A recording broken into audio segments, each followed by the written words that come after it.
matin, 5h, 7h, Eva Rock. Il est 6h44 et c'est l'heure de retrouver nos super-héros de l'info. Voici les trois fantastiques: Aurélien Fleureau pour les médias, Adrien Beck pour la politique et Axel de Tarlet pour l'économie.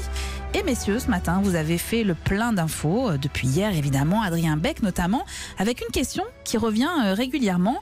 Y aura-t-il des ministres sur la liste La République En Marche pour les élections européennes, alors que nous votons dans 3 mois, jour pour jour. 3 mois, attention. Dans 3 mois, j'allais dire 3 jours, mais non, dans 3 mois. Rien ne filtre sur l'identité de celui ou celle qui conduira cette liste, ni sur celle des candidats. Mais s'il y a un nom qui revient ces derniers jours pour figurer sur cette liste, eh bien c'est celui de la ministre de la Santé, Agnès Buzyn. Et pourtant, elle est très bien là où elle est, Agnès Buzyn, et elle le fait savoir au travail, selon la formule consacrée. Son ministère, la santé, elle y tient, c'est même sa spécialité, hématologue de son état.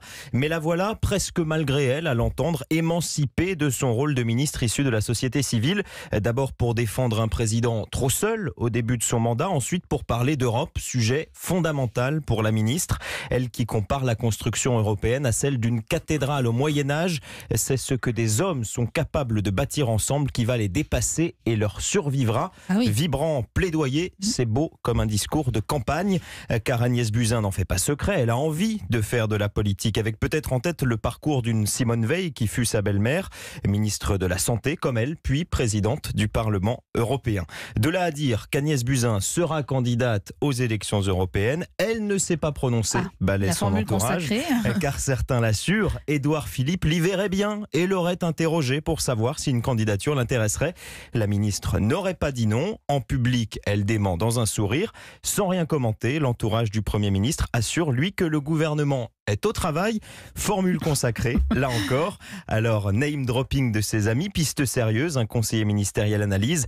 Même si ça ne conduit à rien cette fois, ça lui permettra toujours de voir combien elle pèse dans la balance. Oui, parce qu'Adrien, Agnès Buzyn n'est pas la seule ministre de la société civile à beaucoup parler d'Europe ces derniers temps. Oui, Nathalie Loiseau est elle aussi très à l'offensive en campagne, sans le dire, en particulier contre Marine Le Pen. Ministre des Affaires européennes, c'est son job, me direz-vous. Brillante, solide, énumère ceux qui la connaissent. Alors pourquoi pas en faire une tête de liste? Trop techno, rétorque un de ses collègues au gouvernement. L'appétit politique en tout cas est là chez ces deux ministres. C'est normal qu'elles veuillent être élues, elles prennent goût à la politique, observe un brin amusé un ministre lui-même très politique, propre d'une vie publique où malgré le contre-exemple d'Emmanuel Macron, il reste difficile de se passer de l'onction du suffrage universel pour être légitime, surtout si on a des ambitions. Merci beaucoup Adrien Beck pour cet éclairage politique ce matin.